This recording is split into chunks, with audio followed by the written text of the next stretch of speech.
Aksi unjuk rasa di depan kantor KPU Buton Tengah, Sulawesi Tenggara berlangsung ricuh. Kericuan bermula saat puluhan warga yang baru saja tiba berusaha menerobos blokade aparat untuk memaksa masuk dalam kantor KPU. Aksi saling dorong pun tak terhindarkan. Masa meminta penjelasan terkait batalnya pemilihan suara ulang di TPS 01 Desa Langkomu yang seharusnya digelar 24 Februari lalu. Masa curiga ada upaya kecurangan oleh KPU dengan sengaja mengulur-ulur jadwal PSU. Karena kami mencium adanya upaya terselubung yang dibangun oleh KPU, di mana sebetulnya sudah ada rekomendasi PSU oleh Bawaslu ke KPU. Namun tindakan yang diambil oleh KPU rasanya mengulur-ulur waktu sampai akhirnya batas waktu yang menurut peraturan perundangan 10 hari itu akhirnya PSU batal. Sementara itu, Ketua KPU Buton Tengah berdalih pembatalan PSU terjadi karena keterlambatan pengiriman logistik serta tahapan selanjutnya yang belum siap. Ya, jadi pada saat setelah kemudian kita lakukan rapat pleno, kami di situ menemukan hasil bahwa ada beberapa surat suara yang tidak ada di gudang logistik. Ya, yang tidak ada itu 3 jenis surat suara: DPRD provinsi, DPD, dan DPR RI. Masa mengecam pembatalan PSU yang dilakukan KPU Buton Tengah dan mengancam akan membawa kasus ini ke jalur hukum. Dari Kabupaten Buton Tengah, Sulawesi Tenggara, Andi Eba, iNews melaporkan.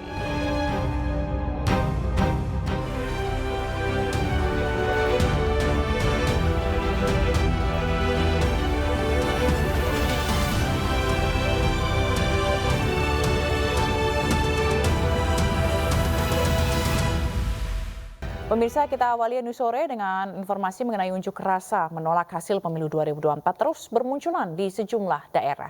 Di Depok, puluhan pengunjuk rasa dari berbagai elemen masyarakat mendatangi KPUD Depok yang dinilai tidak netral dalam pelaksanaan pemilu.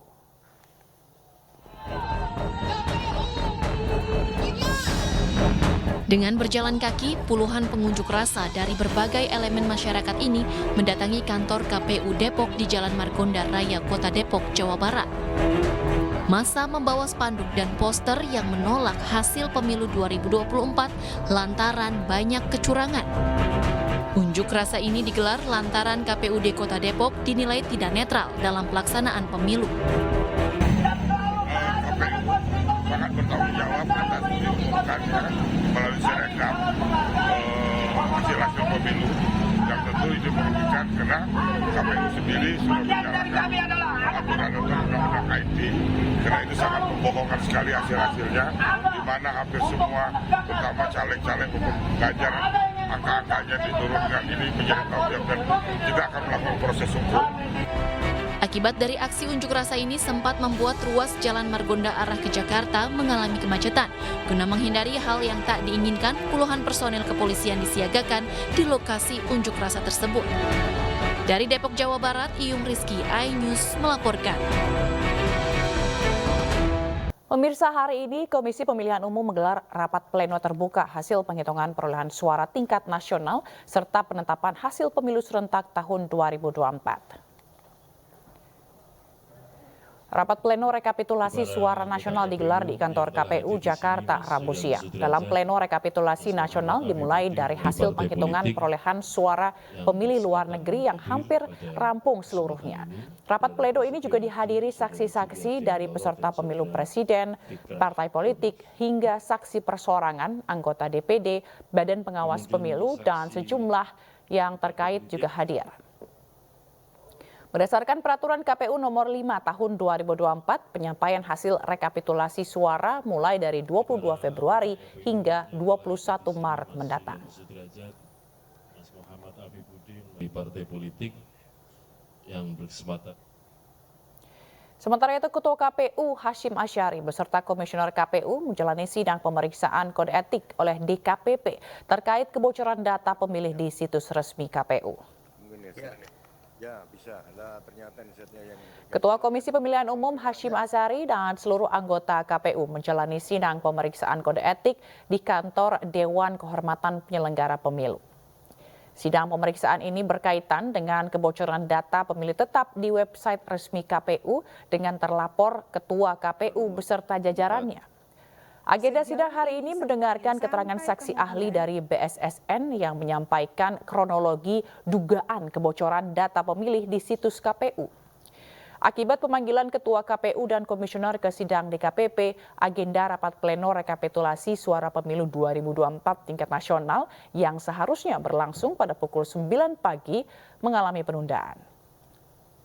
Satgas Pengamanan Siber dan Sandi untuk pengamanan pemilu 2024. Pemirsa, relawan Pejuang Amin dan relawan Ganjar Mahfud atau GAMA menggelar silaturahmi dan dialog bersama. Kedua basis relawan tersebut juga mendeklarasikan pernyataan sikap atas kecurangan pemilu 2024. Sikap bersama relawan pendukung Capres-Cawapres 01 dan Capres-Cawapres 03. 1. Menolak cara-cara curang pemilu 2024 yang dilakukan oleh oknum rezim yang melibatkan penyelenggara pemilu.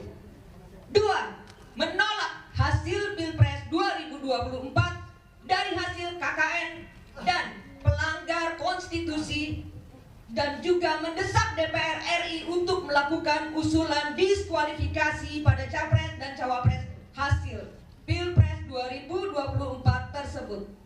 3. Mendesak dengan segera kepada DPR RI untuk melakukan hak angket, memanggil Presiden Joko Widodo untuk segera diperiksa. 4. Demi kebaikan bangsa dan negara, kami perwakilan berjuta pendukung baik dari 01 dan 03 mendesak DPR RI untuk melakukan pemakzulan kepada Presiden Jokowi atas tindakan tidak netral dalam Pilpres 2024. 5. Mendesak kepada DPR untuk memanggil dan memeriksa semua komisioner KPU yang terlibat pada pemilu curang. 6. Mendukung Dewan Perwakilan Rakyat untuk melakukan proses tahapan pemilu putaran kedua yang diikuti oleh pasangan 01 dan 03. Komisi Pemilihan Umum kembali mengakui kesalahannya dalam proses rekapitulasi suara pemilu 2024 melalui aplikasi Sirekap. KPU mengaku telah mengoreksi anomali perolehan suara di 154.541 TPS.